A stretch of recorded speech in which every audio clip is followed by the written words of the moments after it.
Corporator సోదరిమణి Narasamma Sarayya గారికి, అలాగే ఈ కార్యక్రమం ముఖ్య అతిథి మా అన్నగారు అయోధ్య సింగ్ అన్న గారికి, నా తోటి కార్పొరేటర్లకు, ఈ డివిజన్ మాజీ కార్పొరేటర్ సత్యనగర్కి, చీఫ్ గారికి, అలాగే రాజేందర్ గారికి, మిగతా అక్కలకు, చెల్లెలకు, మా ఇఫ్తాకర్ బాయికి, అలాగే రామన్న గారికి, అలాగే అందరికీ కూడా మా మహమ్మద్ బాయికి, ఇక్కడ ఉన్న మా సీను, అందరూ కూడా ఎవరైనా ఎంత మంది పేరు మర్చిపోతే క్షమించాలి. అందరికీ కూడా నమస్కారాలు. ఇక్కడ ఎస్టీ కాలనీకి సంబంధించి చాలా వర్క్స్ పెండింగ్ ఉండిపోయినాయి. కొన్ని రోడ్స్ అన్ని కూడా వేయలేక లాస్ట్ కౌన్సిల్లో కూడా నేను మా సతీష్ గారు కూడా ఉంటుంటివి. కానీ అప్పుడు డబ్బులు కేటాయించలేక అప్పుడున్న ప్రభుత్వం ఈ ప్రజలను పట్టించుకోక, ఈ ప్రాంతాన్ని పట్టించుకోక పూర్తి స్థాయిలో వెనుకబడిన పరిస్థితులలో ఈరోజు రామగుండాన్ని మొత్తాన్ని కూడా ఒక అద్భుత నగరంగా తీర్చిదిద్దాలనే సంకల్పంతో గౌరవ ఎమ్మెల్యే రాజ్ ఠాకూర్ గారు ఈరోజు కేవలం రామగుండంలో ఉన్న 6 డివిజన్లకు సంబంధించి 20 కోట్ల రూపాయలు ఎస్బీఐ స్పెషల్ డెవలప్మెంట్ ఫండ్ తీసుకురావాలి. ఈ స్పెషల్ డెవలప్మెంట్ ఫండ్ ఏదైతే ఉన్నదో అది కేవలం రామగుండం పట్టణానికి సంబంధించి మాత్రమే ఈ ప్రాంతాన్నంతా కూడా డెవలప్ చేయాలి. 20-30 సంవత్సరాల నుంచి బీ ఫోరోజు, ఏ ఫోరోజు మూసివేయడం వల్ల ఇక్కడ ఉన్న వాళ్ళందరూ కూడా ఉద్యోగస్తులు వెళ్ళిపోతా ఉన్నారు. ఈ ప్రాంతం నిర్వీర్యం అయిపోతా ఉన్నది. ఇక్కడ డెవలప్మెంట్ చేయలేకపోతా ఉన్నారు కనుక 10 సంవత్సరాల టీఆర్ఎస్ పాలనలో ఇక్కడ ఏమీ చేయలేని పరిస్థితులలో ఈరోజు ప్రత్యేకంగా మళ్ళా ఈ ప్రాంతానికి 1:800 తీసుకురావాలి. ఇక్కడ వేల మందికి ఉద్యోగాల కల్పన చేయాలి.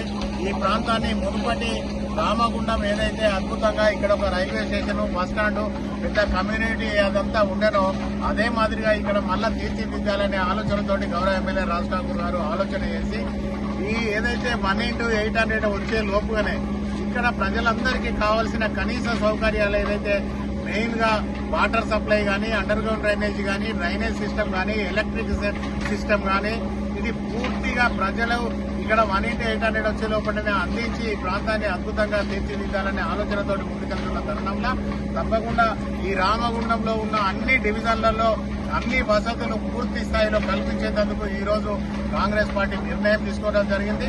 దానిలో భాగంగానే సోదరుడు సారాయ నాయకుడు నిత్యం కూడా ఆఫీస్ వస్తూ మా డివిజన్లో రోడ్ల వ్యవస్థ పూర్తిగా అధ్వానంగా ఉన్నదన్న వెంటనే చేపట్టాలని చెప్పేసి వారు కోరడంతో ఈ రోజు ఇక్కడ అండర్ గ్రౌండ్ డ్రైనేజ్ వేసి సీసీ రోడ్ కూడా ఈ రోజు స్టార్ట్ చేయడం జరుగుతూ ఉన్నది. ప్రజలందరూ కూడా సహకరించవలసిందిగా కోరుతా ఉన్నాం. అభివృద్ధి ఏదైతే జరుగుతూ ఉన్నదో దాంట్లో ప్రతి ఒక్కరు కూడా భాగస్వాములు కావాలి. ఎవరికి ఏ అవసరం ఉన్నా గౌరవ కార్పొరేటర్ గారి దగ్గరికి వెళ్ళండి. లేదు అక్కడ పని కాకపోతే అయోధ్య సింగ్ గారిని కలవండి. లేదు అనంటే మున్సిపల్ ఆఫీస్కి వస్తే మా సీనియర్ కాంగ్రెస్ నాయకులు అందరూ కూడా ఇక్కడ అందరూ ఉన్నారు. వాళ్ళను కలిసినా పర్వాలేదు.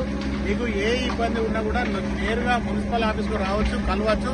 మీ సమస్యల పరిష్కారంలో నిత్యం మీ అందరితో కలిసి ముందుకొచ్చేందుకు మేమందరం కూడా సిద్ధంగా ఉన్నామని తెలియజేస్తూ ఏఈ గారు దయచేసి ఇదంతా కూడా పూర్తిగా ఎత్తు పంపులతోటి అడ్డదిడ్డంగా ఉన్నది. ఇదంతా కూడా మీరు ఒక సూపర్వైజర్ కానీ లేకపోతే ఎవరినన్నా ఇక్కడ అలకేట్ చేసి పూర్తిగా రోడ్డు పని పూర్తి అయ్యే వరకు కూడా ఇక్కడే ఉంచి దానికి సంబంధించి మళ్ళీ డ్రైనేజ్ వ్యవస్థను కూడా వాళ్ళందరినీ కూడా ఎవరైతే ఉన్నారో వాళ్ళని కలుపుకోమని చెప్పండి. ఒక్కసారి రోడ్డు వేసిన తర్వాత ఎట్టి పరిస్థితులలో కూడా దాన్ని మళ్ళీ తవ్వడం కానీ మళ్ళీ రోడ్డును డిస్టర్బ్ చేసే పరిస్థితి ఉన్నది కనుక ఇక్కడే ఉండి రోడ్డు ఒక క్వాలిటీ తోటి సమానంగా, ఎందుకంటే ఇక్కడ ఉన్న రోడ్డు పరిస్థితి అధ్వానంగా ఉన్నది కనుక రోడ్డు అంతా కూడా సమానంగా నీట్ గా వచ్చేటట్టు ఇక్కడనే వర్క్ ఇన్స్పెక్టర్ నుంచి పూర్తి పర్యవేక్షణ చేసి ఇది ప్రజలందరికీ కూడా అందుబాటులోకి తీసుకొచ్చే విధంగా ఏఈ గారు చర్యలు తీసుకోవాలని చెప్పేసి కోరుతా ఉన్నాం. ఇప్పటికే రామగుండం రైల్వే స్టేషన్ ముందట కూడా షాపింగ్ కాంప్లెక్స్ కూడా ఎమ్మెల్యే గారి చొరవతోటి మాజీ కార్పొరేటర్ సోదరుడు సతీష్ గారు నిరంతరం కూడా ఆ కాంప్లెక్స్ కావాలని చెప్పేసి బిఫోర్ ఎలక్షన్ల నుంచే ఎంబడబడతా ఉండే. తప్పకుండా అది కూడా పూర్తయింది. ఈ వారం 10 రోజులలో దాన్ని కూడా అలకేట్ చేసేసి అది కూడా ప్రజలకు అందుబాటులోకి తీసుకొచ్చేందుకు ప్రయత్నం చేస్తాం. అలాగే ఇక్కడ ఏది కావాలన్నా కూడా అవన్నీ పనులు పూర్తి చేసేందుకు ఈరోజు రామగుండం మున్సిపల్ కార్పొరేషన్ సిద్ధంగా ఉంది. ప్రజలు మీకు కావాల్సిన అన్ని సౌకర్యాలు ఏర్పాటు చేస్తాం, వాటిని వినియోగించుకోండి. కాంగ్రెస్ పార్టీకి సపోర్ట్ చేయండి, మద్దతు ఇవ్వండి. ఈ ప్రాంతం అభివృద్ధిలో మీరందరూ కూడా భాగస్వాములు కావాల్సిందే కోరుతా ఉన్నాం. ధన్యవాదాలు.